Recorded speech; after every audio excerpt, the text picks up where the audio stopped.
수백 개의 샴페인 잔이 부딪히는 소리, 사람들의 낮은 웃음소리, 그리고 은은하게 울려 퍼지는 클래식 음악. 여기는 넥서스 이노베이션의 창립 기념 파티 현장이다. 사방이 반짝였다. 크리스탈 샹들리에의 불빛은 잘 닦인 대리석 바닥에 쏟아져 내렸고 값비싼 향수 냄새가 공기 중에 섞여 머리가 어지러울 지경이었다. 나는 구석에 놓인 작은 테이블 옆에 서서 손에 든 샴페인 잔만 하염없이 내려다보고 있었다. 이곳에서 나는 완벽한 이방인이었다.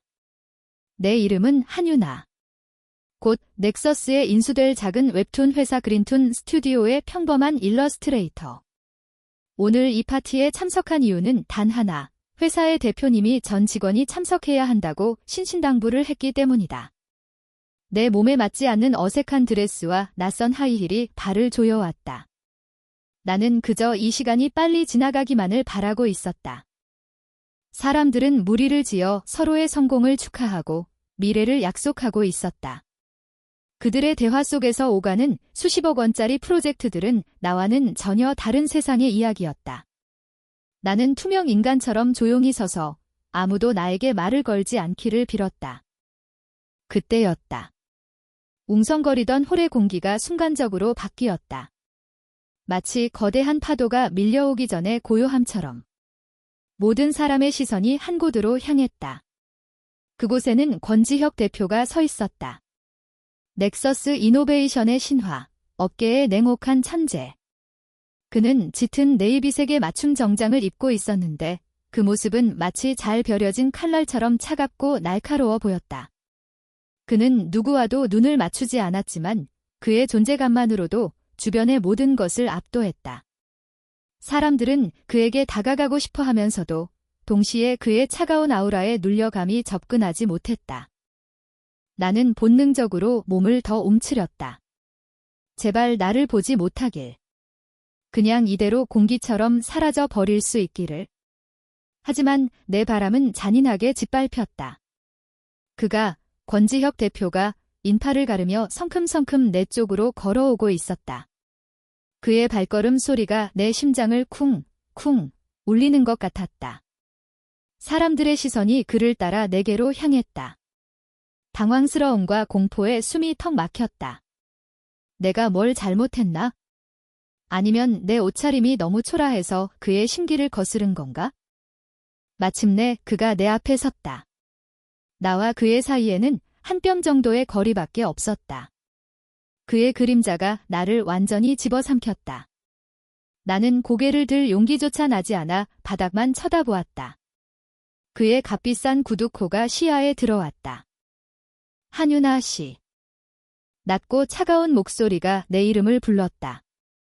심장이 쿵 하고 바닥으로 떨어지는 기분이었다. 어떻게 내 이름을 알지? 나는 그저 수많은 직원 중 한 명일 뿐인데. 떨리는 손으로 겨우 샴페인 잔을 붙들고 있는데 그의 목소리가 다시 한번 내 귀를 파고들었다. 우리 얘기 좀 해야겠습니다. 그의 말에 나는 천천히 고개를 들었다. 그의 깊고 검은 눈동자가 나를 꿰뚫어 보고 있었다. 그 눈빛은 너무나도 강렬해서 피할 수가 없었다. 그의 입술이 다시 천천히 열렸다. 겨울밤에 대해서. 겨울밤. 그 단어를 듣는 순간 내 머릿속이 새하얗게 비었다. 시간과 공간이 멈춘 것 같았다. 겨울밤은 오직 나만이 아는 이름이었다. 내 가장 깊은 비밀, 내 유일한 안식처. 이 차갑고 무서운 남자가, 권지혁 대표가 어떻게 그 이름을 아는 걸까? 모든 것은 3개월 전 지독하게 외롭던 어느 가을밤에 시작되었다. 그날도 나는 좁아터진 옥탑방에서 마감에 쫓기고 있었다. 창밖으로는 서울의 야경이 희미하게 빛나고 있었지만 그 불빛 중 어느 하나도 나를 위한 것은 아니었다. 책상 위에는 식어버린 컵라면과 에너지 드링크 캔이 널브러져 있었다. 나는 낡은 태블릿 위에 그림을 그리며 한숨을 내쉬었다. 그린툰 스튜디오는 좋은 사람들이 모인 곳이었지만 자금난으로 언제 문을 닫을지 모르는 위태로운 상태였다. 월급은 밀리기 일쑤였고 당장 다음 달 월세를 어떻게 내야 할지 막막했다. 깊은 한숨과 함께 펜을 내려놓았다. 텅 빈 방 안에는 나의 지친 숨소리만이 가득했다. 부모님께 손을 벌릴 수도 없었다.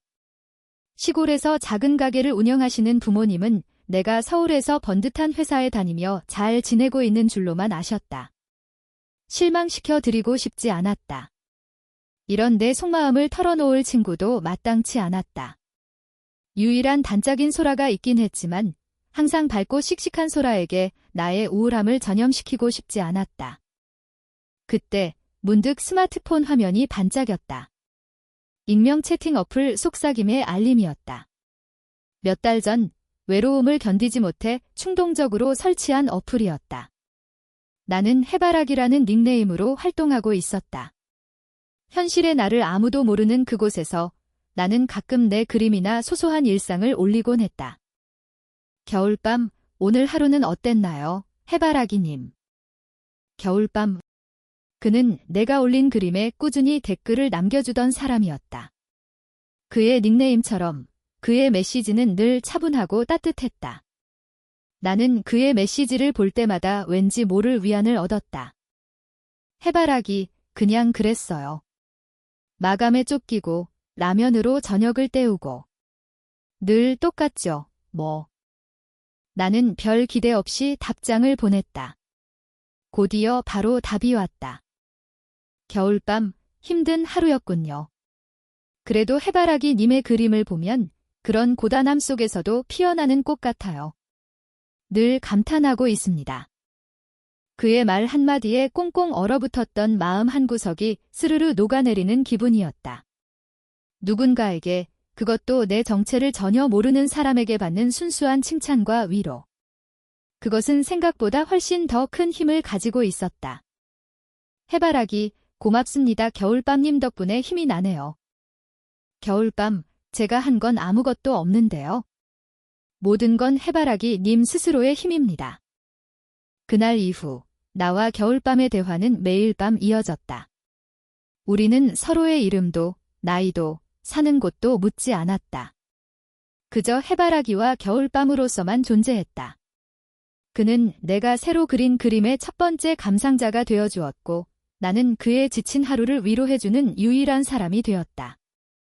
그는 자신의 일에 대해 수많은 숫자와 사람들 사이에서 길을 잃지 않으려고 애쓰는 이라고 표현했다. 나는 그 말이 왠지 모르게 쓸쓸하게 들렸다. 그 역시 나처럼 외로운 사람일지도 모른다고 생각했다. 너 그러다 사기당한다니까? 카페에 마주 앉은 소라가 걱정스러운 얼굴로 말했다. 나는 소라에게 겨울밤에 대한 이야기를 털어놓은 참이었다. 물론 익명의 채팅 어플에서 만난 사람이라고만 했다. 사기라니. 우린 돈거래 같은 거 한 적 없어. 그냥 대화만 하는 사이인데. 요즘 세상이 얼마나 험한데. 얼굴도 모르는 사람이랑 그렇게 매일 연락하는 게 정상이니? 어플에서 만난 남자들 다 뻔해. 알고 보니 유부남이거나 이상한 변태거나 아니면 내 신상 털려는 사기꾼이거나. 소라의 말은 틀리지 않았다. 나도 처음에는 경계했다. 하지만 겨울밤과의 대화는 그런 의심을 모두 잊게 할 만큼 진솔했다. 그는 한 번도 무례한 질문을 하거나 선을 넘은 적이 없었다. 그는 그저 나의 이야기를 들어주고 자신의 생각을 조심스럽게 나눌 뿐이었다. 아니야. 그런 사람 아니야? 정말 좋은 사람이라고. 내가 어떻게 알아? 목소리 한번 들어봤어? 사진 한 장 본 적 있어? 소라의 질문에 나는 말문이 막혔다. 없었다. 우리는 오직 텍스트로만 대화했다. 그의 목소리도 얼굴도 심지어 그가 남자인지 여자인지조차 100% 확신할 수는 없었다. 하지만 이상하게도 나는 그를 믿었다. 그의 문장에서 느껴지는 진심을 믿었다. 언젠가는 만날 수도 있겠지? 내 작은 중얼거림에 소라가 기가 막힌다는 듯 헛웃음을 쳤다. 얘야, 한유나. 제발 꿈 깨우. 현실을 좀 봐. 내 앞에 닥친 문제부터 해결해야지. 회사 곧 망하게 생겼다며. 응, 그래서 요즘 더 힘들어. 겨울밤 님 아니었으면 벌써 무너졌을지도 몰라. 내 말에 소라는 더 이상 아무 말도 하지 못하고 한숨만 푹 내쉬었다. 그날 밤도 나는 겨울밤과 대화를 나누고 있었다. 회사 사정이 점점 더 안 좋아지고 있다는 이야기를 조심스럽게 꺼냈다. 해바라기, 어쩌면 곧 백수가 될지도 모르겠어요. 회사가 많이 어렵네요. 겨울밤, 그랬군요. 많이 불안하겠어요. 해바라기, 네, 제가 그린 그림들이 전부 사라져 버릴까봐 무서워요. 제 꿈도 같이 사라지는 것 같아서. 한참 동안 답이 없었다. 나는 너무 우울한 이야기를 꺼냈나 싶어 후회하고 있었다. 그가 부담스러워할지도 모른다. 그때 새로운 메시지가 도착했다. 겨울밤, 해바라기 님의 그림은 사라지지 않아요. 설령 회사가 없어진다고 해도 님의 재능과 꿈은 그대로 남아있는 겁니다. 그건 누구도 뺏어갈 수 없어요. 그의 단호한 문장이 내 불안한 마음을 붙잡아 주었다. 겨울밤, 그리고 기회가 되면 해바라기 님의 그림들이 더 많은 사람에게 닿을 수 있도록 제가 돕고 싶습니다. 해바라기, 네. 그게 무슨... 겨울밤, 아닙니다. 제가 잠시 주제 넘은 말을 했네요. 잊어주세요. 그는 서둘러 화제를 돌렸지만 내 마음속에는 작은 파문이 일었다. 그가 누군지는 모르지만 그의 말에는 이상한 힘이 있었다. 마치 정말로 그렇게 해줄 수 있는 사람처럼.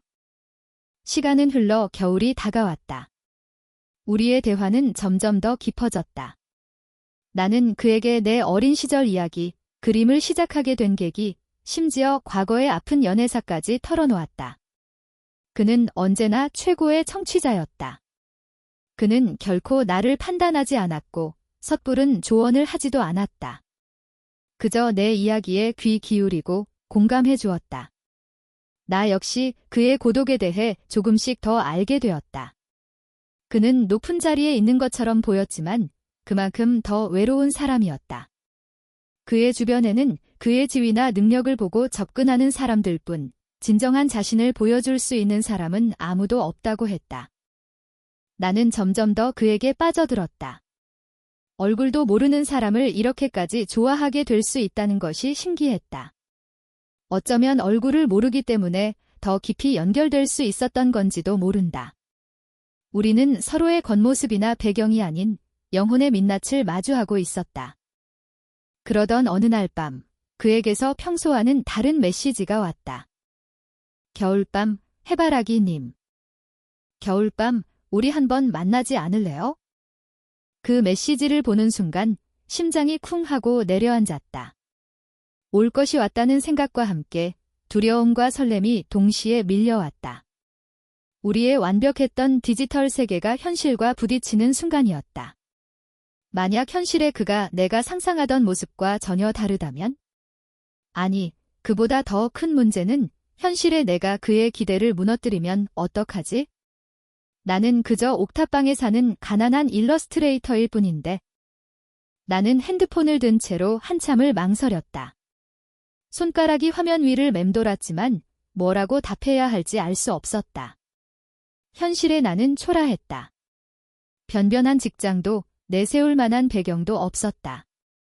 반면 겨울밤은 그의 글에서 묻어나는 지성과 여유로 미루어 보아 분명 나보다 훨씬 더 나은 세상에 살고 있을 것 같았다. 우리의 만남은 그에게 실망만을 안겨줄 것이 뻔했다. 해바라기, 만나요. 갑자기 왜? 겨우 용기를 내어보낸 내 메시지는 바보처럼 떨리고 있었다. 겨울밤, 미안합니다. 너무 성급했나요? 하지만 더는 문장 너머로만 당신을 알고 싶지 않다는 생각이 들었습니다. 당신의 목소리를 듣고 싶고 당신의 표정을 보고 싶어요. 그의 솔직한 말에 가슴이 두근거렸다. 나 역시 그랬다. 그의 목소리는 어떨까? 그는 어떤 눈빛으로 웃을까? 상상만으로도 얼굴이 뜨거워졌다. 겨울밤, 물론 당신이 불편하다면 강요하지 않겠습니다. 우리의 관계가 이대로도 충분히 소중하다는 걸 아니까요? 그의 배려심 깊은 말이 오히려 내 마음을 흔들었다. 이 사람이라면 괜찮지 않을까? 단 한 번이라도 이 사람을 직접 만나보고 싶다는 욕심이 고개를 들었다. 어쩌면 이것은 내 인생을 바꿀 기회가 될지도 모른다. 혹은 내 환상을 완전히 깨부수는 계기가 될 수도 있겠지만. 해바라기, 아니에요. 저도 겨울밤님이 궁금해요. 해바라기, 좋아요. 우리 만나요? 답장을 보내고 나자 심장이 미친 듯이 뛰기 시작했다. 되돌릴 수 없는 약속을 해버렸다. 며칠 뒤, 우리는 토요일 오후 3시, 강남의 한 고급스러운 호텔 카페에서 만나기로 약속을 잡았다. 그가 장소를 정했다. 이름만 들어도 위축되는 비싼 곳이었다. 나는 옷장을 열어보고 깊은 한숨을 내쉬었다. 입고 나갈 만한 옷이 단 한 벌도 없었다. 결국 나는 월급의 거의 절반을 털어 단정한 원피스 한 벌을 샀다. 약속 당일, 나는 거울 앞에서 몇 시간을 서성였다. 익숙하지 않은 화장을 하고 어색한 구두를 신었다. 거울 속의 나는 내가 아닌 다른 사람 같았다. 너 진짜 미쳤구나, 한유나. 소라는 약속 장소로 향하는 나를 보며 혀를 찼다. 그렇게까지 해야겠어? 그냥 편한 데서 만나자고 하지? 그 사람이 정한 곳인걸? 만약 진짜 이상한 사람이면 어떡할래?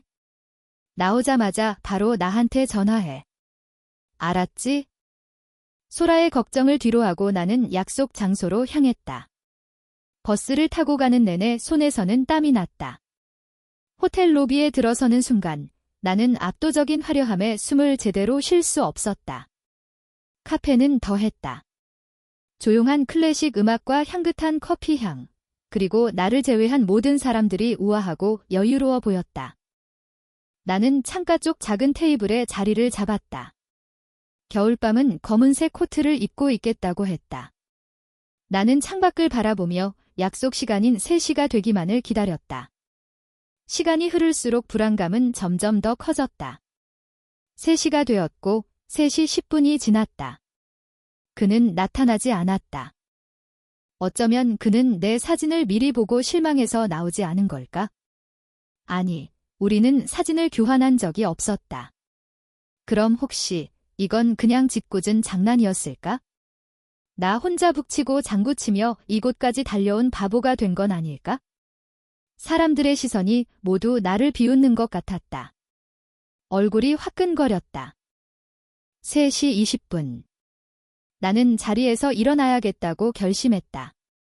역시 이건 아니었어. 현실과 가상은 다른 법이다. 이 비싼 커피 값은 어떻게 하지?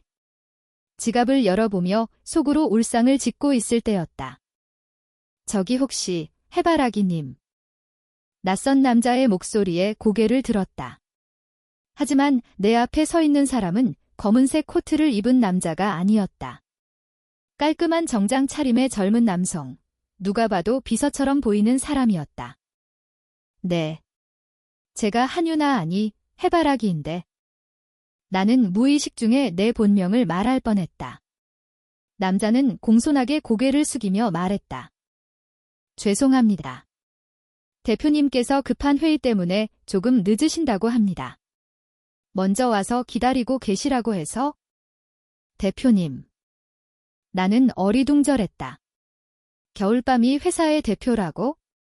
생각지도 못한 사실에 머리가 복잡해졌다. 작은 스타트업의 대표일까? 그래서 그렇게 바쁜 거였구나. 곧 오실 겁니다. 잠시만 기다려주시겠어요? 비서의 말에 나는 다시 자리에 앉았다. 10분쯤 더 지났을까? 카페 입구 쪽에서 작은 소란이 일었다. 사람들의 시선이 그곳으로 향했다. 나도 무심코 고개를 돌렸다. 그리고 그 순간 나는 숨을 멈췄다. 한 남자가 카페 안으로 들어서고 있었다. 길고 곧은 다리, 넓은 어깨. 값비싼 검은색 캐시미어 코트가 그의 몸에 완벽하게 어울렸다. 차갑고 날카로운 옆모습, 오만한 듯하면서도 모든 것을 꿰뚫어 보는 듯한 깊은 눈을 그는 잡지나 뉴스에서나 볼 법한 비현실적인 아우라를 뿜어내고 있었다. 권지혁. 넥서스 이노베이션의 대표. 최근 우리 그린툰 스튜디오의 인수를 발표하며 업계를 떠들썩하게 만든 바로 그 남자였다. 며칠 전 회사 전체 메일로 그의 얼굴 사진과 프로필이 공유되었기에 똑똑히 기억하고 있었다. 냉혹한 기업 사냥꾼, 감정 없는 워커홀릭. 그에 대한 소문은 익히 들어 알고 있었다. 그런데 그가 왜 여기에? 나는 본능적으로 고개를 숙였다. 제발, 아니기를. 그는 나를 스쳐 지나 다른 테이블로 가버릴 거라고 그렇게 믿고 싶었다. 하지만 그의 발걸음은 정확히 내 테이블 앞에서 멈췄다. 아까 그 비서가 의자를 빼주자 그는 자연스럽게 코트를 벗어 넘기고 내 맞은편에 앉았다. 심장이 쿵, 쿵, 쿵 귀가 먹먹해질 정도로 크게 울렸다. 나는 감히 고개를 들 수 없었다. 내 앞에 앉아있는 이 남자가 겨울밤일 리가 없었다. 절대로. 따뜻하고 다정했던 나의 겨울밤이 이렇게 차갑고 위압적인 사람일 리가 없었다. 늦어서 미안합니다. 낮고 차가운 목소리가 정적을 깼다. 그 목소리는 분명 처음 듣는 목소리였지만 이상하게도 낯설지 않았다. 나는 천천히, 아주 천천히 고개를 들었다. 그의 검은 눈동자가 나를 정면으로 바라보고 있었다. 그 눈빛에는 내가 모르는 수많은 감정이 담겨 있는 듯했다. 내가 겨울밤입니다. 그의 입에서 그 말이 나오는 순간 내 세상이 무너져 내렸다. 충격, 배신감, 혼란, 공포. 모든 감정이 한꺼번에 몰아쳐서 아무 말도 할 수 없었다. 어떻게? 왜? 나를 위로해주던 그 따뜻한 문장들이 이 얼음 같은 남자의 손끝에서 나왔다고? 거짓말. 나도 모르게 작은 목소리가 새어나왔다. 그는 내 반응을 예상했다는 듯 표정 하나 바꾸지 않고 말을 이었다. 거짓말이 아닙니다. 유나 씨, 아니, 해바라기님. 그가 내 본명을 알고 있었다. 당연했다. 그는 이제 내 회사의 주인이 될 사람이었으니까. 내 신상 정보를 파악하는 건 그에게 식은 죽 먹기보다 쉬운 일이었을 것이다. 나는 온몸의 피가 차갑게 식는 것을 느꼈다. 이건 순수한 만남이 아니었다. 처음부터 모든 것이 계획된 것이었을지도 모른다. 그는 나를 가지고 논 걸까? 평범한 여직원의 순진한 감정을 이용해 즐긴 걸까? 왜 저였죠? 목소리가 심하게 떨렸다. 나는 눈물이 터져나오려는 것을 간신히 참고 있었다. 당신 그림을 좋아하니까? 그의 대답은 너무나도 간단했다. 익명 어플에서 우연히 당신의 그림을 봤습니다. 힘들고 지친 날이었는데 이상하게 위로가 되더군요. 그래서 말을 걸었고 대화를 나누면서 당신이라는 사람에게 더 깊이 빠져들게 됐습니다. 그래서 제 뒷조사를 하셨나요? 제가 누군지, 어디서 일하는지 전부 다요? 아니. 그건 오해입니다. 권지혁은 처음으로 조금 당황한 듯한 표정을 지었다. 당신이 그린툰 스튜디오에서 일한다는 건 우리 회사가 인수를 검토하면서 알게 된 겁니다. 당신의 프로필을 보고 나서야 내가 매일 밤 대화하던 해바라기가 한유나 씨라는 걸 알게 됐어요. 나 역시 당신만큼이나 놀랐습니다. 그의 말이 진실인지 거짓인지 판단할 수 없었다. 내 머릿속은 이미 하얗게 타버린 뒤였다. 내 유일한 안식처였던 겨울방은 사라졌다. 그리고 내 앞에는 무섭고 낯선 나의 고용주가 앉아 있었다. 우리의 관계는 더 이상 평등하지 않았다. 그는 모든 것을 가진 자였고 나는 아무것도 없는 자였다. 저는 이만 가보겠습니다. 나는 의자에서 벌떡 일어났다. 더 이상 이곳에 앉아 있을 수 없었다. 이 상황을 감당할 자신이 없었다. 내가 도망치듯 돌아서자 그의 차가운 목소리가 등 뒤에 와서 박혔다. 잠깐만요, 유나 씨. 그가 내 손목을 잡았다. 그의 손은 크고 단단했다. 그리고 이상할 정도로 따뜻했다. 나는 그 온기에 놀라 잠시 멈칫했다.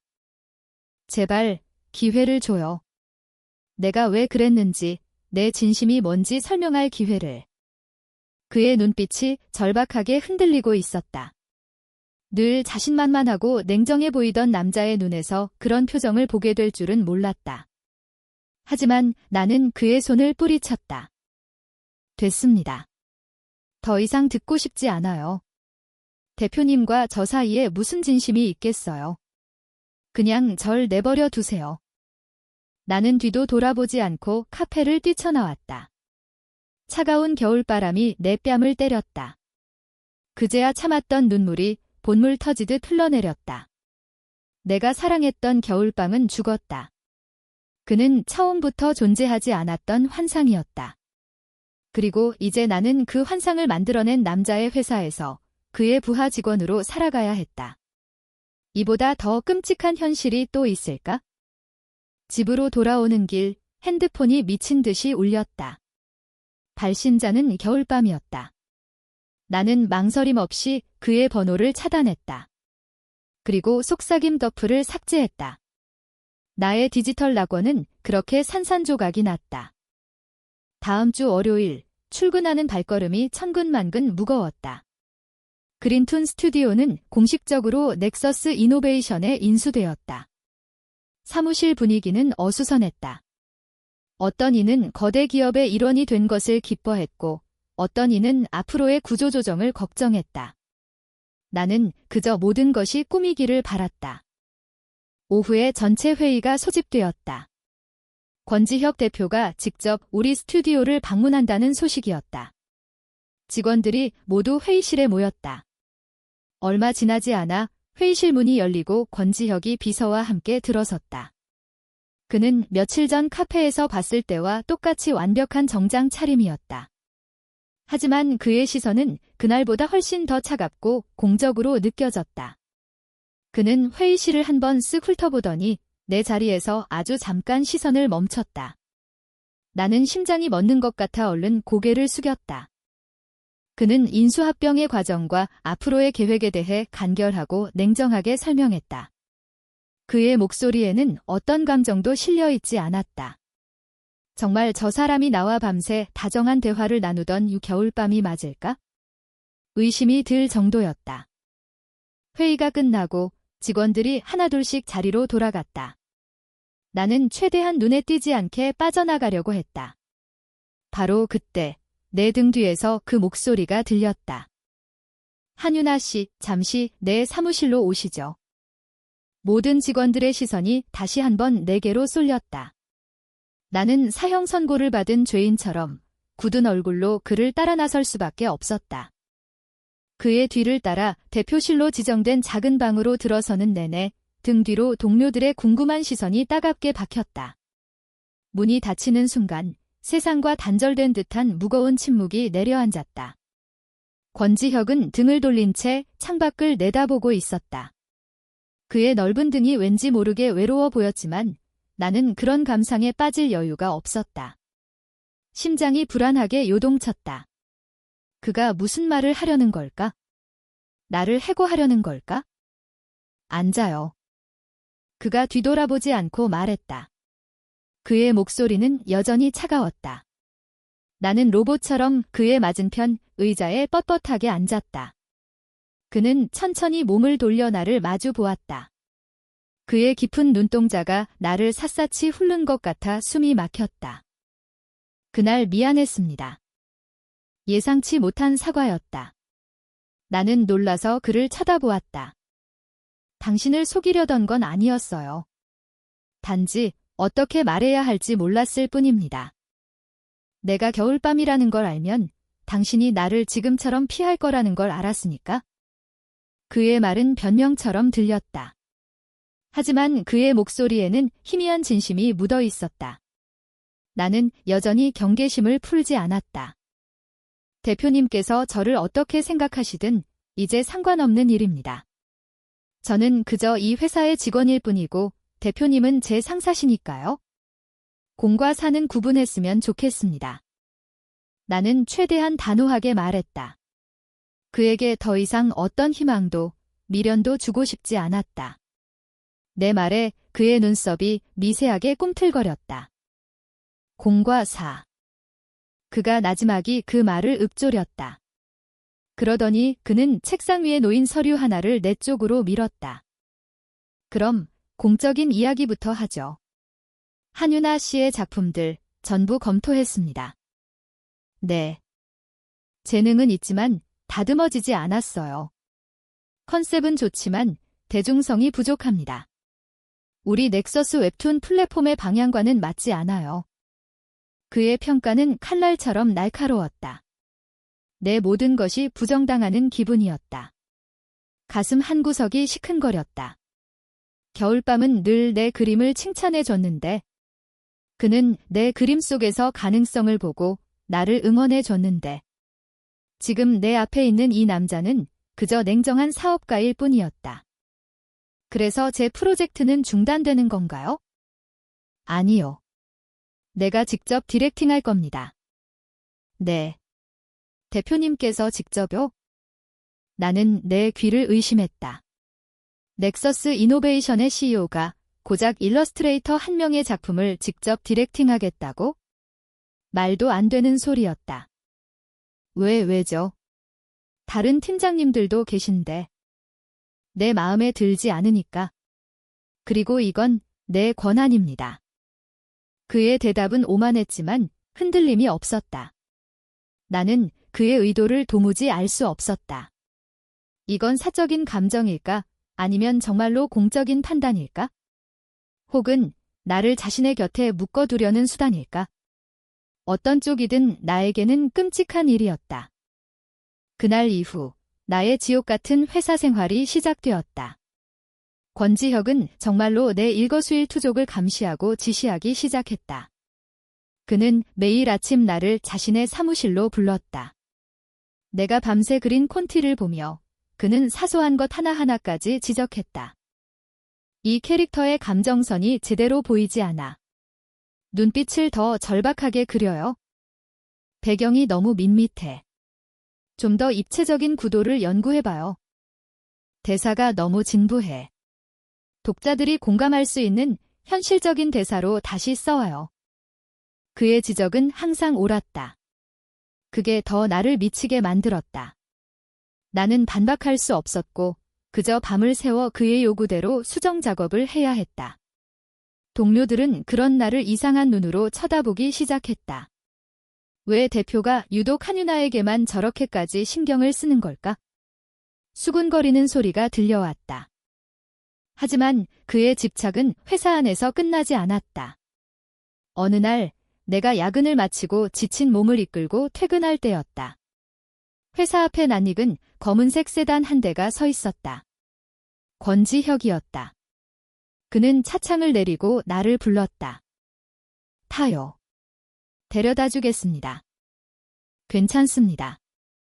버스 타고 갈 수 있어요. 이 시간에 여자가 혼자 다니는 건 위험합니다.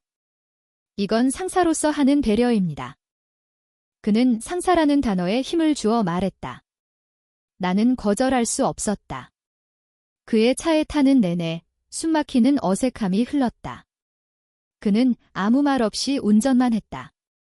하지만 그의 시선이 룸미러를 통해 계속 나를 향하고 있다는 것을 느낄 수 있었다. 차가 내 옥탑방 골목 앞에 멈췄다. 나는 서둘러 차에서 내리려고 했다. 잠깐.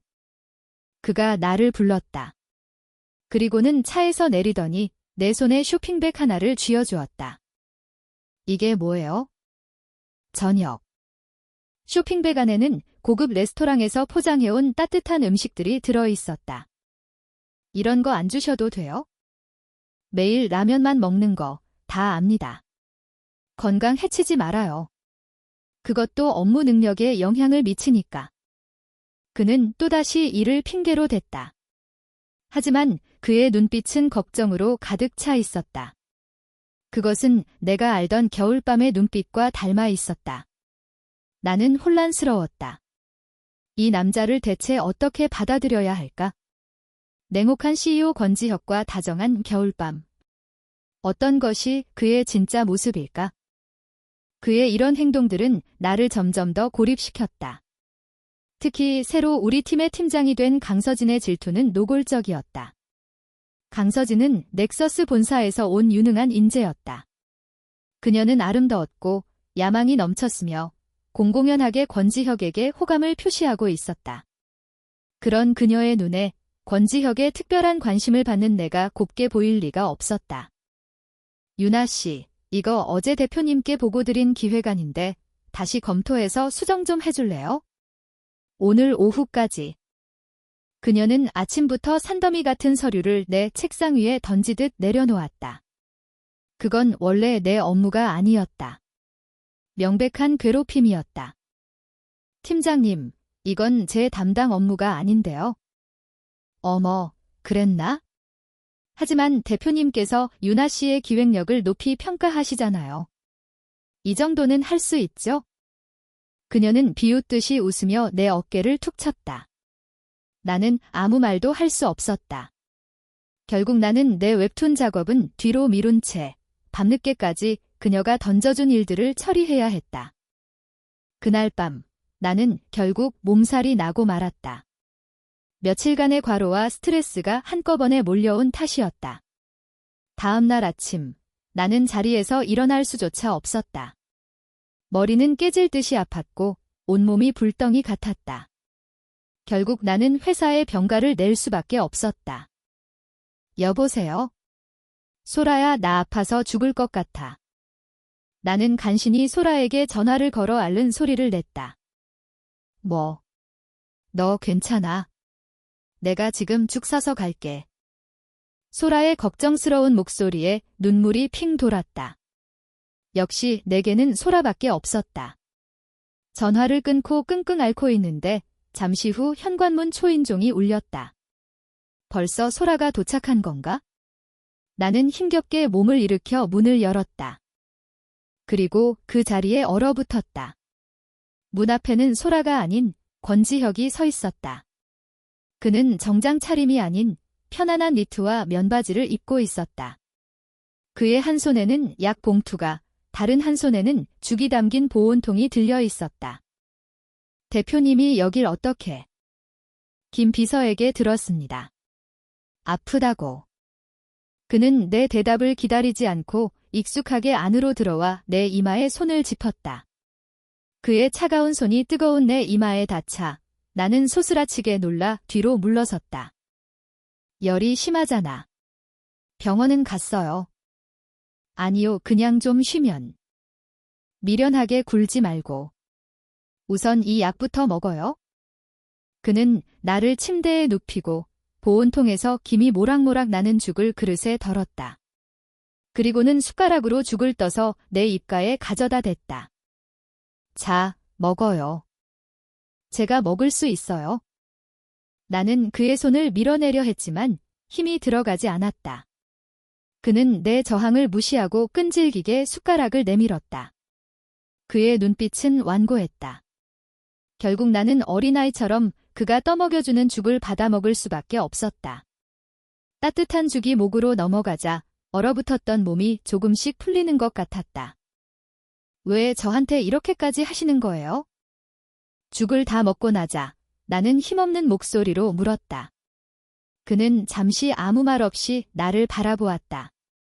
그의 눈빛이 복잡하게 흔들렸다. 말했잖아요. 당신 그림을 좋아한다고. 그것뿐인가요? 아니. 그는 깊은 한숨을 내쉬었다. 당신이라는 사람을 놓치고 싶지 않으니까? 당신은 내 유일한 안식처였어요. 유나 씨, 아무도 내 진짜 모습을 봐주지 않을 때 당신만이 겨울밤의 이야기를 들어줬어. 그런 당신을 잃고 싶지 않아. 내 방식이 서툴고 당신을 힘들게 한다는 거 알아. 하지만 어떻게 해야 할지 모르겠어. 그냥 당신이 내 곁에 있어 줬으면 좋겠어. 그의 고백은 내가 지금껏 들어본 그 어떤 말보다도 솔직하고 절박했다. 그의 집착은 서툰 사랑의 표현이었을까?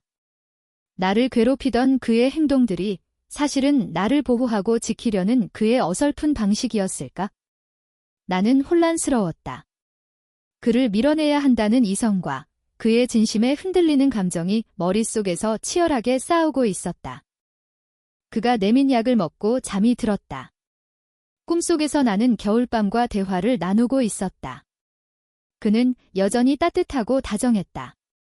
꿈에서 깨어났을 때 권지혁은 이미 가고 없었다. 하지만 그가 머물렀던 흔적은 방 안에 고스란히 남아 있었다. 깔끔하게 정리된 약 봉투와 설거지된 그릇들.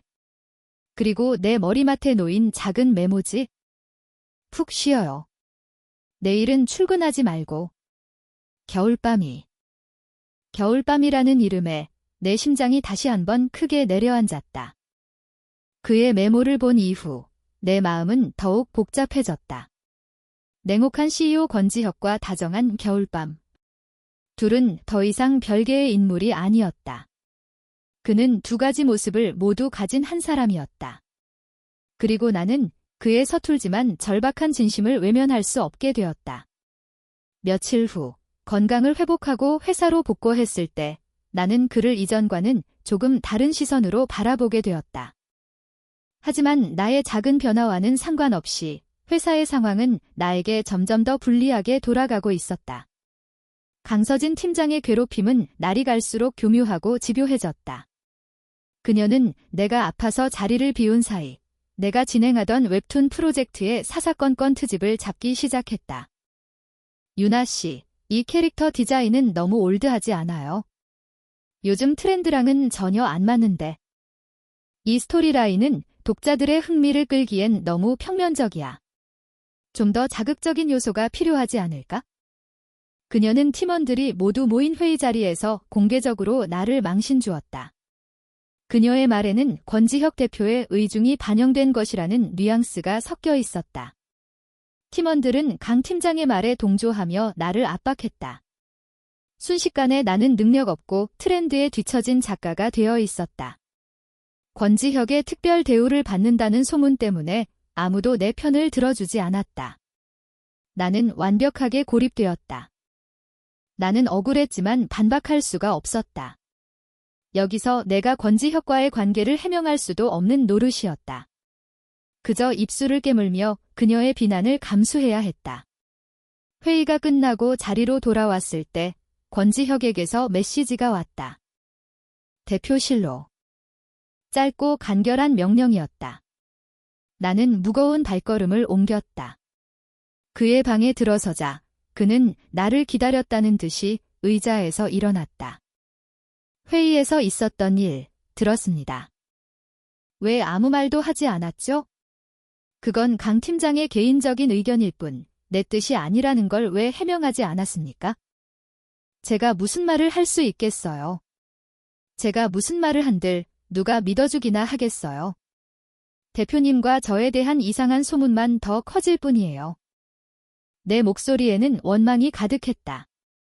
그의 관심이 오히려 나에게는 독이 되고 있었다. 그는 내 말에 아무 대답도 하지 못하고 괴로운 표정으로 입술을 깨물었다. 이게 대표님께서 원하시는 건가요? 제가 회사에서 고립되고 제 꿈이 짓밟히는 거요? 제 곁에 있고 싶다는 게 이런 방식이었어요? 결국 나는 참지 못하고 그에게 쏘아붙였다. 내 눈에는 눈물이 그렁그렁 맺혔다. 그는 당황한 얼굴로 내게 다가왔다. 아니, 절대로 아니야. 유나 씨, 나는. 그가 내 어깨를 잡으려던 순간 대표실 문이 벌컥 열렸다. 강서진 팀장이었다. 그녀는 서류를 든 채 우리 둘을 번갈아 보며 놀란 표정을 지었다. 어머, 죄송합니다. 제가 방해했나 보네요. 그녀의 목소리는 놀란 척했지만 눈은 승리감에 차 있었다. 그녀는 권지혁과 나 사이의 미묘한 기류를 정확히 포착한 것이다.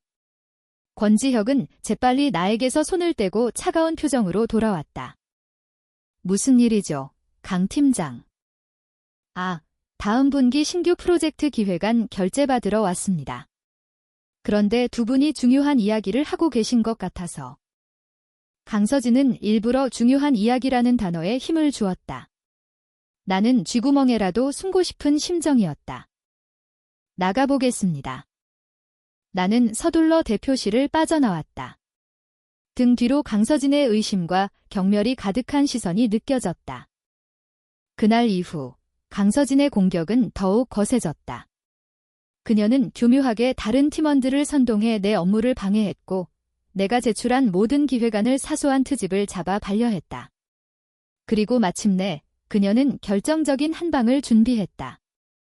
넥서스 웹툰 플랫폼의 대규모 업데이트를 앞두고 회사 전체가 분주하게 움직이고 있었다. 가장 중요한 것은 새롭게 런칭될 대표 작품들의 보안이었다. 그런데 어느 날 회사 전체가 발칵 뒤집히는 사건이 터졌다. 경쟁사에서 넥서스가 야심차게 준비하던 신작 웹툰과 매우 유사한 컨셉의 작품을 먼저 공개해버린 것이다. 명백한 내부 정보 유출이었다. 회사는 비상에 걸렸다. 권지혁은 분노했고 정보 유출자를 색출하기 위한 내부 감사가 시작되었다. 분위기는 살얼음판 같았다. 모두가 서로를 의심했다. 그리고 그 의심의 화살은 예상대로 나에게 향했다. 한윤아 씨 컴퓨터에서 경쟁사 직원과 주고받은 이메일 내역이 발견되었습니다. 보안팀장의 말에 회의실에 모인 모든 사람들의 시선이 내게로 쏠렸다. 아닙니다. 저는 그런 적 없어요. 그건 거짓말이에요. 나는 필사적으로 소리쳤다. 하지만 아무도 내 말을 믿지 않았다. 강서진이 결정타를 날렸다. 그러고 보니 윤아 씨, 요즘 들어 부쩍 경제적으로 힘들어 보였어요. 생활비가 부족하다는 이야기도 자주 했고요. 혹시 돈 때문에? 그녀의 악의적인 암시는 완벽하게 먹혀들었다. 가난하고 대표의 총애를 받는다는 소문이 돌던 나 정보 유출의 범인으로 지목되기에 모든 조건이 완벽했다. 나는 순식간에 회사의 기밀을 팔아넘긴 배신자가 되어 있었다. 한윤아 씨 사실입니까? 차가운 목소리가 내게 물었다. 권지혁이었다.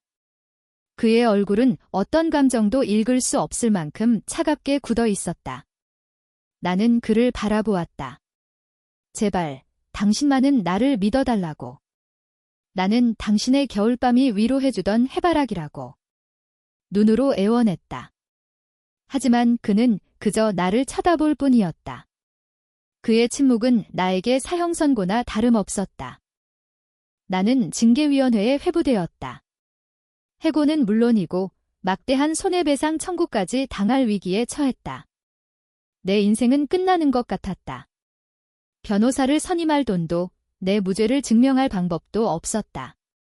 소라만이 내 곁에서 함께 울어주며 나를 위로해 주었다. 윤아야, 괜찮아. 내가 어떻게든 알아볼게. 넌 절대 그런 애가 아니잖아. 하지만 나는 이미 모든 것을 포기한 상태였다. 세상이 나를 믿어주지 않는데 내가 뭘 더 할 수 있을까? 특히 권지혁, 그마저도 나를 의심하는 듯한 눈으로 바라보던 그 순간, 내 마음은 완전히 부서져 버렸다. 징계위원회가 열리기 전날 밤, 나는 텅 빈 옥탑방에 혼자 앉아 있었다. 짐을 싸야 할까? 아니면 이대로 모든 걸 끝내버릴까? 절망적인 생각들이 머릿속을 떠나지 않았다. 그때 현관문에서 조심스러운 노크 소리가 들렸다. 나는 아무도 만나고 싶지 않았다. 하지만 노크 소리는 끈질기게 이어졌다. 결국 나는 자리에서 일어나 문을 열었다. 권지혁이었다. 나가주세요. 이제 와서 무슨 할 말이 있으세요? 나는 문을 닫으려고 했다. 하지만 그가 문틈으로 발을 집어넣어 막았다. 제발, 5분만. 5분만 시간을 줘요. 그의 목소리는 심하게 잠겨 있었다. 나는 마지못해 그를 안으로 들였다. 그는 며칠 사이에 헬쑥해진 얼굴이었다. 제대로 잠을 자지 못한 듯 눈은 붉게 충혈되어 있었다. 이거. 그가 내게 USB 하나를 내밀었다. 이게 뭐예요? 당신의 무죄를 증명할 증거. 나는 놀라서 그를 쳐다보았다. 당신 컴퓨터에 있던 이메일은 조작된 거였어. 누군가 의도적으로 당신에게 혐의를 덮어 씌운 거야? 이 USB 안에 모든 증거가 들어있어. 누가 그런 짓을. 그건 중요하지 않아.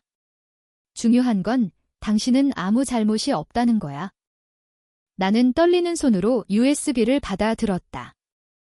왜 이걸 저한테 회의에서는 왜 아무 말도 안 하셨어요? 회의에서 내가 당신 편을 들었다면 사람들은 내 말을 믿지 않았을 거야. 오히려 당신을 더 곤란하게 만들었겠지? 그래서 당신이 모르는 곳에서 움직여야만 했어, 겨울밤의 방식으로. 그가 나지막이 말했다. 그는 CEO의 권력을 사용해 나를 구한 것이 아니었다. 그는 나를 믿었고 내가 알던 그 다정한 겨울밤처럼 보이지 않는 곳에서 나를 위해 싸워준 것이었다. 나는 단 한순간도 당신을 의심한 적 없어, 유나 씨. 그의 말에 꾹꾹 눌러왔던 모든 감정이 한꺼번에 터져나왔다. 나는 그 자리에 주저앉아 아이처럼 울음을 터뜨렸다. 억울함, 서러움, 그리고 그에 대한 고마움이 뒤섞인 눈물이었다. 그는 내 앞에 조용히 쪼그려 앉아 아무 말 없이 내 어깨를 감싸 안았다. 그의 품은 넓고 따뜻했다. 나는 그의 옷깃을 붙잡고 한참을 울었다. 그의 품에 안겨 울고 나니 이상하게 마음이 편안해졌다. 나는 그의 집착이 사랑의 다른 이름이라는 것을 비로소 깨달았다. 그의 서툰 표현 방식이 나를 힘들게 했지만 그의 진심은 언제나 나를 향해 있었다. 그는 나를 지키기 위해, 나를 잃지 않기 위해 필사적이었던 것이다. 나는 눈물을 닦고 그를 마주 보았다. 그리고 처음으로 그에게 미소를 지어 보였다. 고마워요, 겨울밤. 내 말에 그의 얼굴에 비로소 안도의 미소가 번졌다. 그것은 내가 처음 보는 권지혁의 진짜 미소였다. 그 순간 나는 결심했다. 더 이상 도망치지 않겠다고. 이 남자의 진심을 한번 믿어보기로. 다음 날 징계위원회가 열렸다. 나는 권지혁이 준 USB를 증거로 제출했다. 모든 상황은 역전되었다. 이메일은 강서진 팀장이 IT 부서의 직원을 매수하여 조작한 것으로 밝혀졌다. 그녀는 자신의 신작 프로젝트를 성공시키기 위해 경쟁사의 정보를 빼돌렸고 그 죄를 나에게 덮어씌우려 했던 것이다. 강서진은 그 자리에서 해고되었고 나는 모든 혐의를 벗었다. 동료들은 내게 다가와 사과했다. 나는 담담하게 그들의 사과를 받았다. 이 모든 소동이 끝나고 권지혁이 나를 찾아왔다. 이제 우리 다시 시작할 수 있을까? 그가 조심스럽게 물었다. 그의 눈에는 기대와 불안이 함께 서려 있었다. 나는 고개를 끄덕였다. 대신 조건이 있어요. 뭐든지 말해. 다시는 대표님 마음대로 제 인생에 끼어들지 마세요. 저를 지켜주는 건 좋지만 저를 무력하게 만들지는 말아주세요. 저도 제 힘으로 제 자신을 지킬 수 있다는 걸 믿어주세요. 알았어. 약속할게. 그는 내 손을 조심스럽게 잡았다. 그의 손은 여전히 따뜻했다. 우리는 그렇게 조심스럽게 그리고 비밀스럽게 우리의 관계를 다시 시작했다. CEO와 평사원의 아슬아슬한 비밀 연애가 시작된 것이다. 그날 이후 나와 권지혁의 관계는 새로운 국면으로 접어들었다. 우리는 회사의 눈을 피해 비밀스러운 연애를 시작했다. 그것은 마치 스릴 넘치는 첩보 영화 같았다. 텅 빈 비상계단에서의 짧은 만남, 아무도 없는 옥상에서의 은밀한 대화, 퇴근 후 그의 차 안에서 나누는 조심스러운 입맞춤. 모든 순간이 아슬아슬했지만 그만큼 달콤했다. 그는 내 조건을 지키려고 노력했다. 회사에서는 철저하게 공적인 상사의 모습을 유지했다. 그는 더 이상 내 업무에 사사건건 개입하지 않았고 다른 팀장들을 통해 보고를 받았다. 대신 그는 겨울밤으로서 나를 응원했다. 내가 새로운 아이디어로 고민할 때면 그는 익명의 겨울밤이 되어 메시지를 보냈다. 해바라기님, 이 부분은 이런 식으로 풀어보는 건 어떨까요? 당신의 따뜻한 감성이 더 잘 드러날 것 같은데요. 그의 조언은 언제나처럼 정확하고 사려 깊었다. 나는 그의 도움으로 다시 자신감을 찾았고 내 웹툰 프로젝트는 순조롭게 진행되기 시작했다. 우리는 CEO와 부하 직원이 아닌 서로의 꿈을 응원하는 동등한 파트너가 되어가고 있었다. 그는 더 이상 값비싼 선물 공세로 나를 부담스럽게 하지 않았다. 대신 그는 나의 소소한 일상을 공유하고 싶어 했다. 퇴근 후 함께 떡볶이를 먹으러 허름한 분식집에 가고 주말에는 사람이 없는 한적한 공원을 산책했다. 재벌 3세이자 거대 기업의 CEO인 그가 내 평범한 세상에 기꺼이 발을 들여놓아 주었다. 태어나서 떡볶이 처음 먹어봐요? 그가 입술이 빨개진 채로 땀을 뻘뻘 흘리며 말했다. 그 모습이 너무 귀여워서 나는 웃음을 터뜨렸다. 맛있어요. 네, 이상하게 계속 당기는 맛이네요. 그는 아이처럼 즐거워했다. 나는 그에게서 차가운 CEO 권지혁이 아닌 사랑에 빠진 평범한 남자 권지혁의 모습을 보았다. 그는 나와 함께 있을 때 가장 편안하고 행복해 보였다. 그의 껌딱지 같은 면모는 여전했지만 그 방식은 훨씬 부드럽고 따뜻해졌다. 그는 늘 내 곁에 있고 싶어 했고 그의 존재는 나에게 큰 힘이 되어 주었다. 하지만 우리의 행복은 언제나 불안의 그림자를 동반했다. 우리는 늘 주의를 경계해야 했다. 회사 사람들이 우리 사이를 눈치챌까 봐 우리는 항상 긴장해야 했다. 특히 나는 강서진 사건 이후 여전히 사람들의 주목을 받고 있었다. 유나 씨, 요즘 얼굴이 많이 좋아졌네. 좋은 일 있어? 동료들의 평범한 질문에도 가슴이 철렁 내려앉았다. 나는 그저 웃으며 얼버무릴 뿐이었다. 그러던 어느 날 권지혁이 내게 중요한 약속이 있다고 말했다. 이번 주말에 우리 집에 같이 가줬으면 좋겠어요. 네. 집에요. 가족분들께요? 내일 정식으로 당신을 소개하고 싶어요. 그의 말에 심장이 쿵 하고 떨어졌다. 그의 가족. 그건 내가 한 번도 생각해보지 않았던 영역이었다. 그의 가족은 대한민국을 움직이는 재벌 가문이었다. 그런 사람들에게 내가 어떻게 보일까? 초라한 옥탑방에 사는 평범한 회사원을 그들이 과연 받아들여 줄까? 지혁 씨, 저는 아직 마음의 준비가. 알아요. 부담스러운 거, 하지만 더 이상 당신을 숨기고 싶지 않아. 당신은 내게 소중한 사람이고 내 가족들도 그걸 알아야만 해. 내가 옆에 있을 테니 너무 걱정하지 말아요. 그의 단호한 눈빛에 나는 결국 고개를 끄덕일 수밖에 없었다. 약속한 주말, 나는 그가 보내준 차를 타고 그의 집으로 향했다. 집이라는 단어로는 표현할 수 없는 거대한 성 같은 저택이었다. 높은 담벼락과 철저한 보안 시스템. 그곳은 내가 사는 세상과는 완전히 다른 차원의 공간이었다. 집 안으로 들어서자 중년의 집사로 보이는 사람이 정중하게 우리를 맞았다. 집 안은 마치 박물관처럼 온갖 비싼 가구와 예술품들로 가득 차 있었다. 나는 주눅이 들어 그의 팔을 꽉 잡았다. 그는 내 손을 따뜻하게 감싸주며 괜찮다고 속삭였다. 그의 부모님은 응접실에서 우리를 기다리고 있었다. 그의 아버지는 신문에서 본 것과 똑같이 근엄하고 위압적인 인상이었다. 그의 어머니는 우아하고 기품이 넘쳤지만 그 눈빛은 날카롭게 나를 샅샅이 훑고 있었다. 아버지, 어머니. 이쪽은 제가 만나고 있는 한유나 씨입니다. 권지혁의 소개에 나는 뻣뻣하게 굳은 채로 고개를 숙였다. 처음 뵙겠습니다. 한유나라고 합니다. 돌아온 것은 차가운 침묵이었다. 그의 어머니가 먼저 입을 열었다.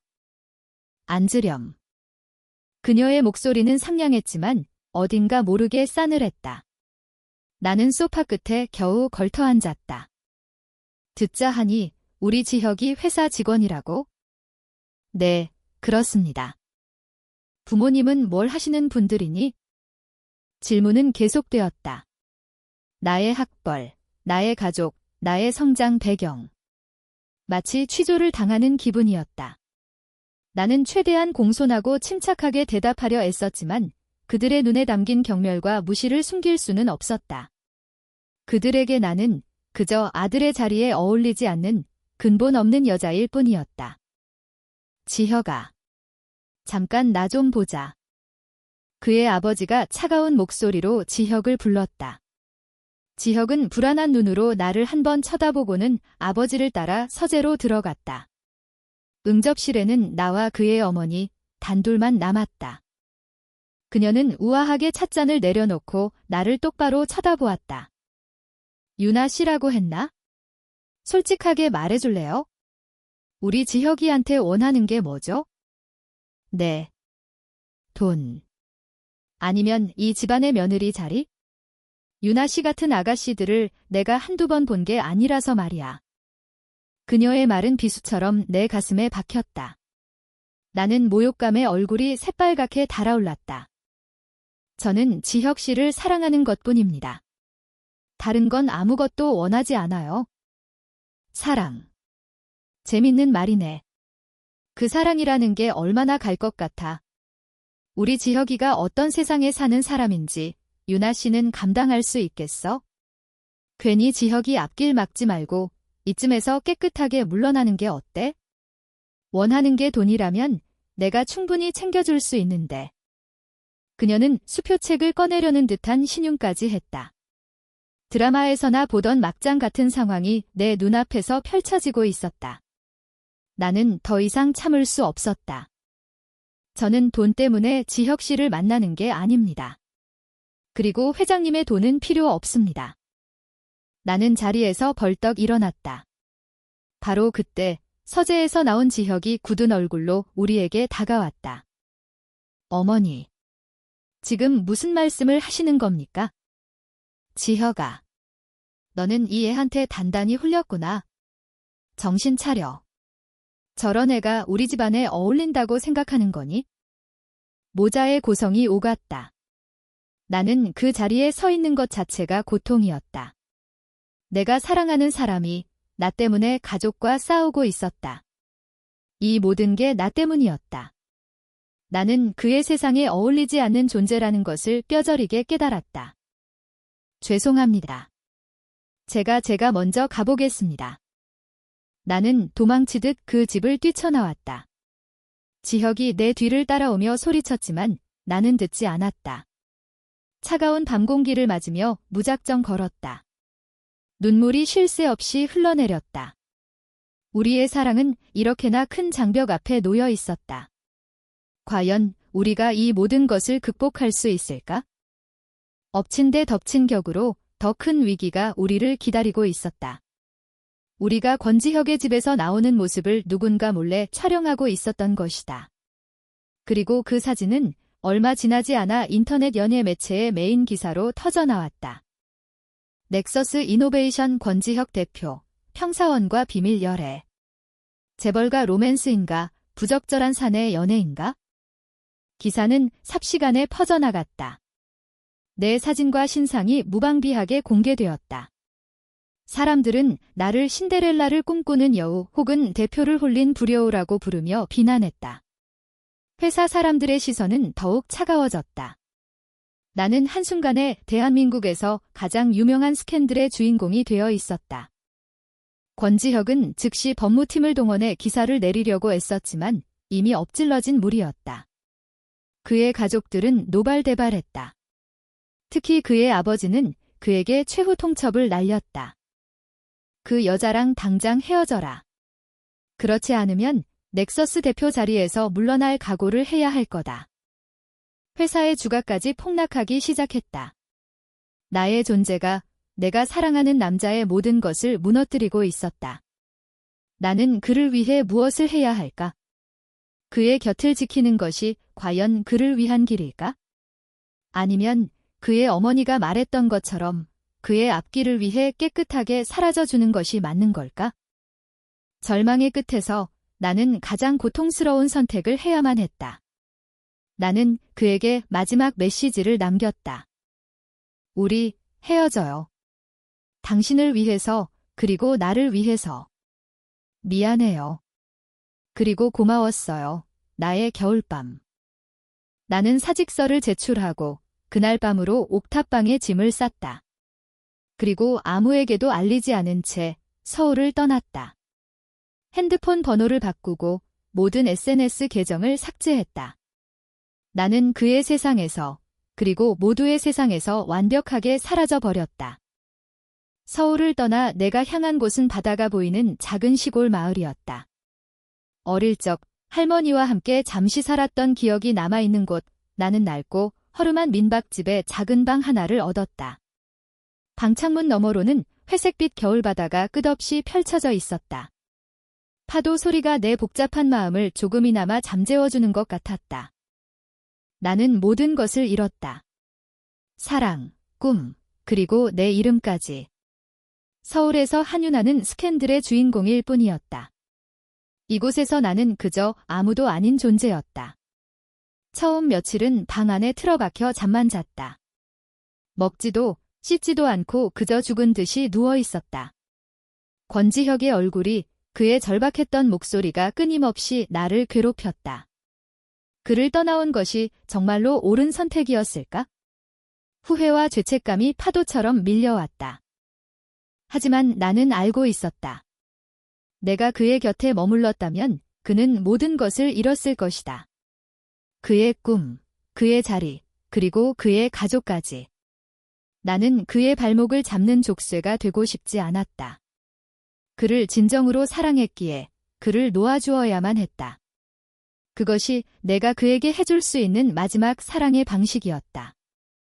시간이 조금 흐른 뒤 나는 겨우 몸을 일으켜 밖으로 나갔다. 마을은 조용하고 평화로웠다. 사람들은 나에게 아무것도 묻지 않았다. 그저 낯선 이방인에게 가벼운 목례를 건넬 뿐이었다. 나는 매일 아침 바닷가를 걸었다. 차가운 바닷바람이 내 뺨을 스쳤지만 오히려 정신이 맑아지는 기분이었다. 나는 파도에 씻겨나가는 조약돌들을 보며 내 상처도 저렇게 씻겨나가기를 빌었다. 나는 작은 식당에서 아르바이트를 시작했다. 설거지를 하고 테이블을 닦고 손님들에게 음식을 날랐다. 몸은 고됐지만 잡생각을 할 틈이 없어서 오히려 좋았다. 밤에는 다시 그림을 그리기 시작했다. 서울에서 가져온 낡은 태블릿을 꺼내 이 작은 바닷가 마을의 풍경과 사람들을 그렸다. 그 그림들은 예전처럼 화려하거나 트렌디하지 않았다. 하지만 그 안에는 소박한 진심과 따뜻함이 담겨 있었다. 나는 그림을 그리면서 조금씩 나 자신을 되찾아가고 있었다. 한편 서울에서는 폭풍이 몰아치고 있었다. 내가 사라진 후 권지혁은 미친 듯이 나를 찾아 헤맸다. 그는 소라를 찾아가 애원하기도 했지만 나에게서 연락을 받은 소라는 끝까지 내 행방을 알려주지 않았다. 유나 힘들게 하지 마세요. 대표님 때문에 유나가 얼마나 고통받았는지 아세요? 제발 그냥 내버려둬요. 그게 유나를 위하는 길이에요? 소라의 냉정한 말에 권지혁은 망연자실할 수밖에 없었다. 회사에서는 그에 대한 압박이 더욱 거세졌다. 그의 아버지인 권 회장은 주주들을 움직여 그의 대표직 해임안을 상정하려고 했다. 가족들은 그에게 어서 빨리 유력 가문의 딸과 약혼하라고 종용했다. 그는 사면 초가에 몰렸다. 모두가 그가 결국 현실에 굴복할 것이라고 예상했다. 가문과 회사를 위해 그 여자 하나쯤은 포기할 것이라고. 하지만 권지혁의 선택은 모두의 예상을 뒤엎었다. 그는 긴급 이사회를 소집했다. 그리고 모든 이사들과 권 회장이 지켜보는 앞에서 충격적인 발표를 했다. 저는 오늘부로 넥서스 이노베이션의 대표직에서 물러나겠습니다. 회의장은 술렁였다. 권 회장은 분노에 차 소리쳤다. 내가 지금 제정신이냐? 저 계집애 하나 때문에 내가 평생을 바친 회사를 버리겠다고? 아닙니다. 아버지. 저는 회사를 버리는 것이 아닙니다. 제 인생을 되찾으려는 겁니다. 권지혁은 흔들림 없는 눈으로 아버지를 마주 보았다. 저는 평생 아버지께서 정해주신 길을 따라 살아왔습니다. 최고의 학교, 최고의 회사, 최고의 자리. 하지만 단 한 번도 행복하다고 느낀 적이 없었습니다. 저는 늘 외로웠습니다. 그런 제게 처음으로 제 모습을 그대로 봐주고 제 이야기를 들어준 사람이 생겼습니다. 그 사람은 저의 유일한 빛이었습니다. 그런데 아버지와 이 세상은 그 빛을 억지로 꺼버리려고 했습니다. 그의 목소리는 차분했지만 그 안에는 강한 결의가 담겨 있었다. 저는 더 이상 다른 사람이 정해준 인생을 살지 않겠습니다. 제 행복은 제가 직접 찾겠습니다. 대표 자리는 내려놓지만 제가 가진 지분으로 계속해서 넥서스의 발전에 기여할 것입니다. 하지만 제 개인적인 삶에 대해서는 더 이상 그 누구의 간섭도 받지 않겠습니다. 그는 마지막으로 회의실을 둘러보고는 망설임 없이 그곳을 걸어 나왔다. 대한민국을 떠들썩하게 했던 재벌 3세의 경영권 포기 선언이었다. 그는 모든 것을 내려놓고 다시 나를 찾아 나섰다. 이번에는 거대 기업의 CEO가 아닌 그저 한 여자를 사랑하는 남자, 권지혁으로서. 그는 내가 좋아했던 것들, 내가 했던 말들을 단서 삼아 전국을 헤맸다. 내가 좋아하던 작가의 고향, 내가 가고 싶다고 말했던 여행지. 그는 모든 가능성을 열어두고 무작정 차를 몰았다. 몇 주가 흘렀을까? 나는 여전히 바닷가 마을에서 조용히 살아가고 있었다. 그날은 유난히 날씨가 맑았다. 나는 아르바이트를 쉬는 날이라 작은 언덕에 올라 바다를 보며 그림을 그리고 있었다. 그때 내 뒤에서 낯익은 목소리가 들렸다. 역시 여기 있을 줄 알았어. 심장이 쿵 하고 멈췄다. 나는 천천히, 아주 천천히 뒤를 돌아보았다. 그곳에는 권지혁이 서 있었다. 그는 값비싼 정장이나 코트 대신 낡은 청바지와 스웨터를 입고 있었다. 몇 주 동안 고생한 듯 얼굴은 수척해졌지만 그의 눈빛은 그 어느 때보다도 단단하고 강렬했다. 나는 아무 말도 할 수 없었다. 그가 어떻게 나를 찾았을까? 꿈을 꾸고 있는 건 아닐까? 당신이 예전에 말했었잖아. 할머니와 함께 살았던 바닷가 마을이 그립다고. 파도 소리를 들으면 마음이 편안해진다고.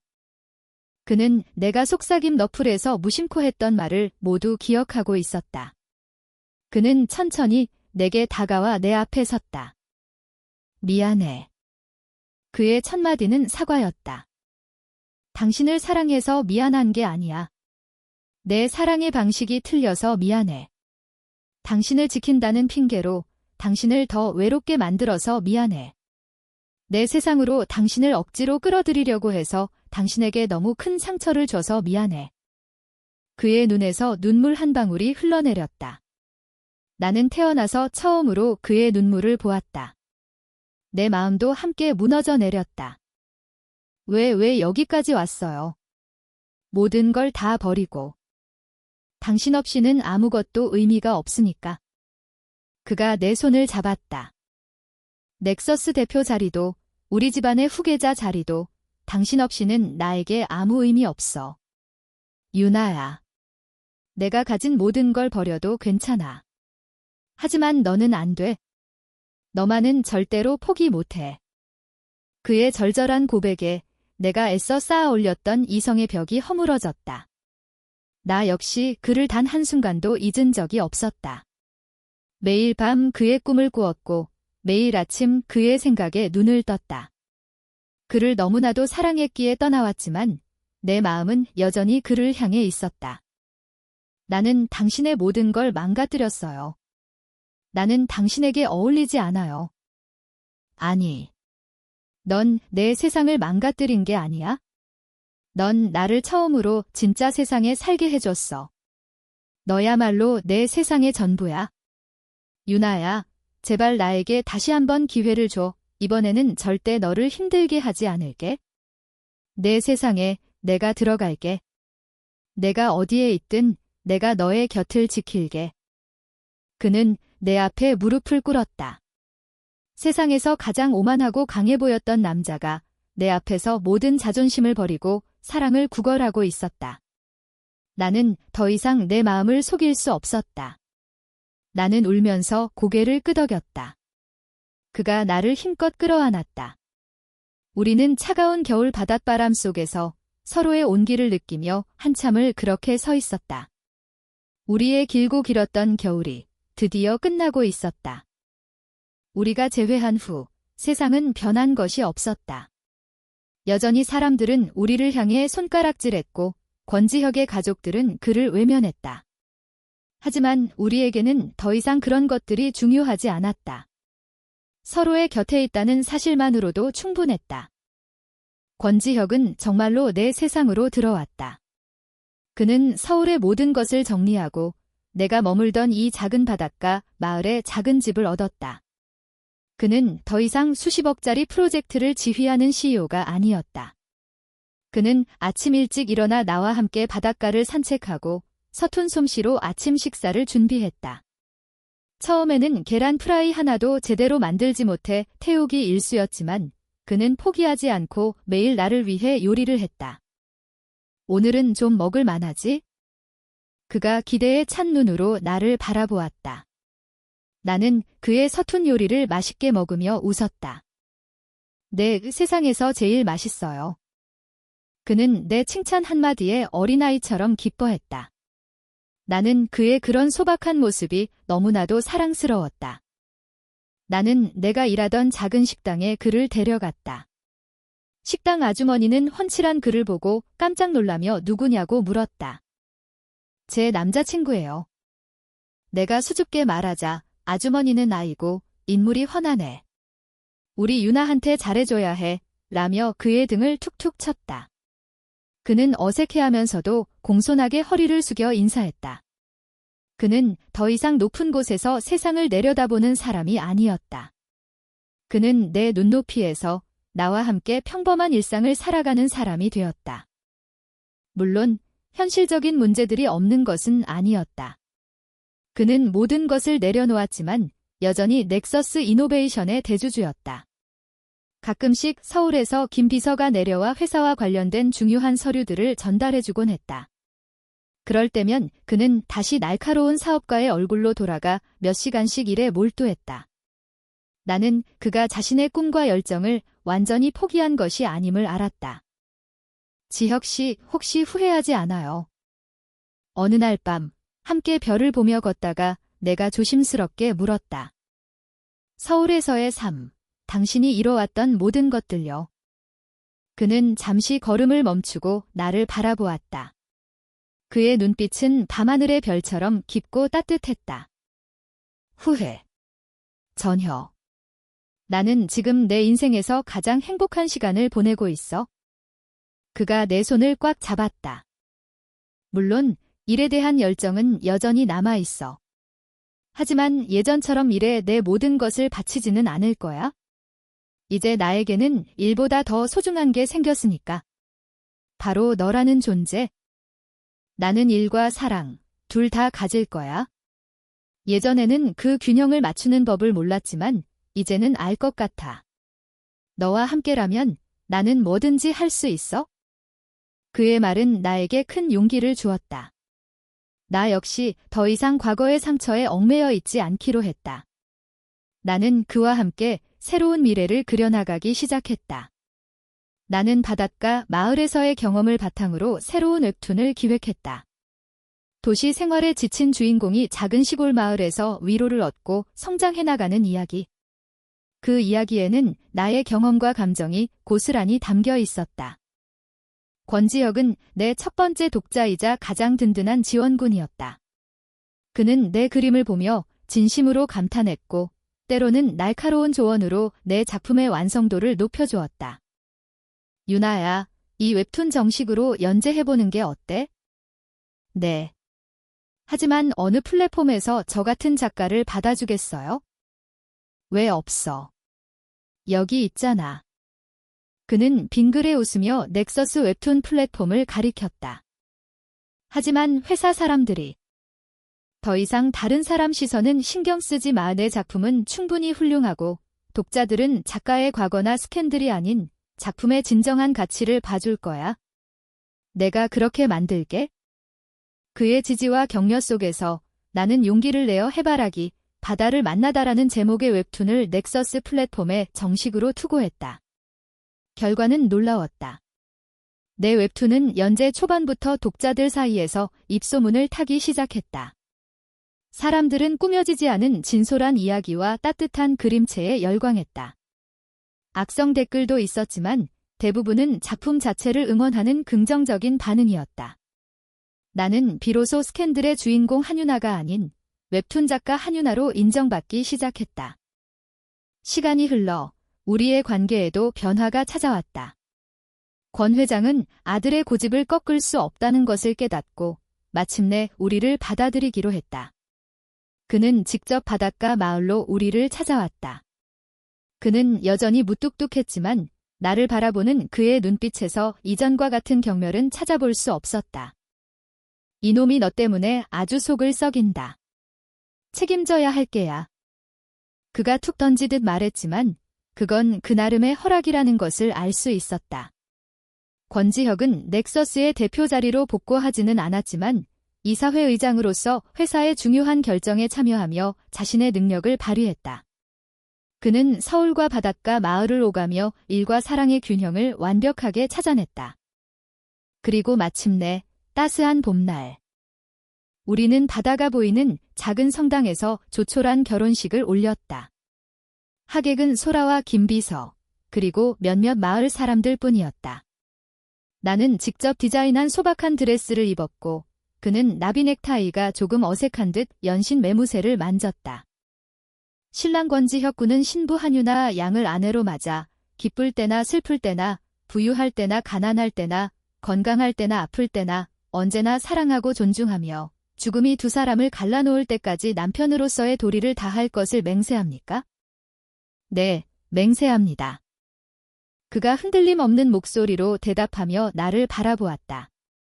그의 눈에는 사랑과 행복이 가득 담겨 있었다. 신부 한유나 양은 신랑 권지혁 군을 남편으로 맞아 아내로서의 도리를 다할 것을 맹세합니까? 네, 맹세합니다. 내 목소리는 살짝 떨렸지만 그 어떤 때보다도 확신에 차 있었다.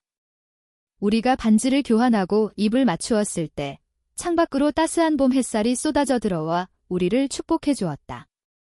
결혼 후 우리는 바닷가 마을에 그림처럼 예쁜 집을 짓고 살았다. 나는 인기 웹툰 작가로서 계속해서 독자들에게 희망과 위로를 주는 이야기를 그렸다. 권지혁은 여전히 넥서스의 중요한 의사결정자였지만 그의 최우선 순위는 언제나 나, 그리고 우리 가족이었다. 그는 여전히 나에게 껌딱지처럼 붙어 지냈다. 하지만 이제 그의 존재는 나에게 안정감과 행복 그 자체였다. 어느 날 저녁, 우리는 예전처럼 거실 소파에 나란히 앉아 있었다. 나는 그의 어깨에 기댄 채 웹툰 마감을 하고 있었고, 그는 내 옆에서 조용히 책을 읽고 있었다. 문득 핸드폰에서 속삭임 더플의 알림 소리가 울렸다. 물론 그것은 우리가 설정해놓은 커플 알림음이었다. 나는 미소를 지으며 핸드폰을 들어 그에게 메시지를 보냈다. 겨울밤님, 오늘 하루는 어땠나요? 그는 내 메시지를 보고 소리 내어 웃었다. 그리고는 나를 자신의 품에 더 꽉 끌어안으며 내 귀에 대고 속삭였다. 당신과 함께여서 내 인생 최고의 하루였어. 나의 해바라기. 우리의 사랑은 익명의 채팅 어플에서 시작된 디지털 인연이었지만 수많은 현실의 장벽을 넘어 마침내 하나가 되었다. 우리는 서로의 세상에 기꺼이 스며들었고 서로의 상처를 보듬어주며 더 단단해졌다. 나의 길고 외로웠던 겨울밤은 그를 만나 비로소 따뜻하고 찬란한 봄날을 맞이했다.